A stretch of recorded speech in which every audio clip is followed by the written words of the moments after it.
Hello বন্ধুরা, আশা করি তোমরা সবাই ভালো আছো। আজকের ভিডিও থাম্বনেল তো তোমরা দেখে নিয়েছো। ফ্রিতে কিভাবে টয়লেট বাবদ 12,000 টাকা আমরা পেতে পারি। তো এইটা আবেদন কিভাবে করব, টোটাল প্রসেসটা কিন্তু পুরো ভিডিওটিতে বলা হয়েছে। অফলাইন সিস্টেম, অনলাইন সিস্টেম দুটোই বলা হয়েছে। তো ফ্রি টয়লেট স্কিম 2025 স্বচ্ছ ভারত মিশনের আওতায় ভারত সরকারের ফ্রি টয়লেট স্কিম বা বিনামূল্যে শৌচালয় নির্মাণ প্রকল্প বেশ কয়েক বছর ধরে এই সুবিধা দিচ্ছে সরকার। এই প্রকল্পের মূল লক্ষ্য হলো গ্রামীণ ভারতের প্রতিটি বাড়িতে শৌচালয়ের ব্যবস্থা করা দরকার, যাতে করে সমাজে পরিচ্ছন্নতা, স্বাস্থ্য এবং নারীদের নিরাপত্তা নিশ্চিত করা সম্ভব হয়। বিশেষ করে যেসব পরিবার এখনও শৌচালয় নির্মাণ করেনি অর্থের অভাবে, তাদের জন্য এটি একটি বড় সুযোগ হতে চলেছে। তো এই প্রকল্পে সরাসরি কাস্টমারের অ্যাকাউন্টে টাকা ঢুকে যাবে। তো এই প্রকল্পের মূল উদ্দেশ্য কি? গ্রামীণ ভারতের বহু পরিবার এখনও খোলা জায়গায় শৌচক্রিয়া করে থাকে। তো এতে মহিলাদের সম্মানহানির পাশাপাশি স্বাস্থ্য ঝুঁকিও কিন্তু বেড়ে যায়। তো এই প্রকল্পের মূল লক্ষ্য হচ্ছে প্রত্যেক গ্রামীণ পরিবারের ঘরে ঘরে শৌচালয় ব্যবস্থা পৌঁছে দেওয়া, খোলা জায়গায় যাতে মলত্যাগ বন্ধ করতে হবে এবং জলবাহিত রোগের ঝুঁকি কমানোর জন্য এই প্রকল্পটি আনা হয়েছে। তো শৌচালয় প্রকল্পের আওতায় কি কি সুবিধা পাবেন?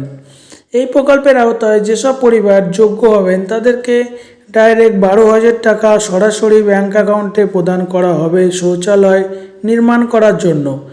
এই অর্থ দিয়ে পরিবারটি নিজেরাই তাদের বাড়িতে একটি পাকা শৌচালয় তৈরি করতে পারবেন। বৈশিষ্ট্য: টাকা সরাসরি ডিবিটি বা ডাইরেক্ট বেনিফিট ট্রান্সফারের মাধ্যমে দেওয়া হবে। কোনো মধ্যস্থকারী নেই, সম্পূর্ণ স্বচ্ছতার ভিত্তিতেই হবে। তো কারা এই প্রকল্পের জন্য উপযুক্ত যোগ্য? এই প্রকল্পের সুবিধা পেতে হলে কিছু নির্দিষ্ট যোগ্যতা পূরণ করতে হবে, যেমন আবেদনকারী অবশ্যই গ্রামীণ অঞ্চলে বাসিন্দা হতে হবে, নিজস্ব বাড়ি থাকা দরকার যাতে শৌচালয় নির্মাণ করতে পারে, এবং পরিবারের আগে থেকে কোনো শৌচালয় থাকলে কিন্তু হবে না। আবেদনকারী ভারতীয় নাগরিক তো অবশ্যই হতে হবে এবং সেই সঙ্গে গ্রাম পঞ্চায়েতের অধীনে থাকা উচিত যাতে আবেদন করা হচ্ছে, এবং পরিবারটি অবশ্যই বিপিএল অর্থনৈতিকভাবে দুর্বল হওয়া দরকার, বিপিএল থাকা দরকার। তো আবেদন করতে কী কী ডকুমেন্টস লাগবে? প্রথমত আধার কার্ড, রেশন কার্ড, ব্যাংকের পাসবই, মোবাইল নাম্বার, পাসপোর্ট সাইজের ছবি, ইমেল আইডি যদি থাকে দিতে হবে, না থাকলেও হবে, এবং আবাসন প্রমাণপত্র যেমন বিদ্যুৎ বিল বা ভোটার কার্ড, এইগুলো দিতে হবে। তো ফ্রি টয়লেট স্কিমের জন্য অনলাইনে কিভাবে আপনারা আবেদন করবেন? দেখুন, এখানে লেখা রয়েছে স্বচ্ছ ভারত মিশন। এটা লিখে গুগলে সার্চ করবেন, যে প্রথমে যে ওয়েবসাইটটা চলে আসবে ওই ওয়েবসাইটটা ঢুকবেন। ঢোকার পরে রেজিস্ট্রেশন অপশানে গিয়ে রেজিস্ট্রেশন করবেন। রেজিস্ট্রেশন করার পরে ওখানে আপনার নাম, ঠিকানা, আধার নাম্বার, মোবাইল নাম্বার প্রভৃতি তথ্যগুলো পূরণ করতে হবে। কমপ্লিট করার পরে রেজিস্ট্রেশন সম্পূর্ণ হবে। তারপরে গিয়ে লগ ইন করতে হবে। রেজিস্ট্রেশনের পরে আপনি একটি ইউজার আইডি এবং পাসওয়ার্ড পাবেন, তা দিয়ে লগ ইন করবেন।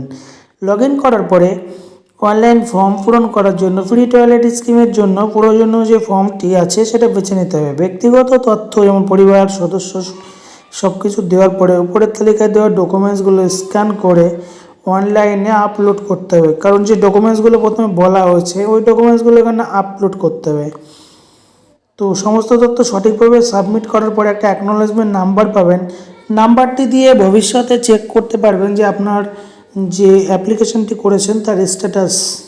তারপরে কি বলেছে, অফলাইনে কিভাবে দেবেন? স্থানীয় গ্রাম পঞ্চায়েতে যেতে হবে। গ্রাম পঞ্চায়েতে যাওয়ার পরে আপনার এলাকায় গ্রাম পঞ্চায়েত অফিস বা ব্লক অফিসে যেতে পারেন।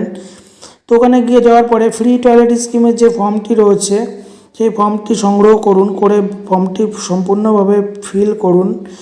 নাম, ঠিকানা, ব্যাংক অ্যাকাউন্ট নাম্বার সব কিছু দিয়ে সম্পূর্ণ ফিল আপ করার পরে যে ডকুমেন্টসগুলোর কথা উপরে বলা হয়েছে সমস্ত ডকুমেন্টসগুলো ওই ফর্মের সঙ্গে সংযুক্ত করে জমা দিয়ে দিন।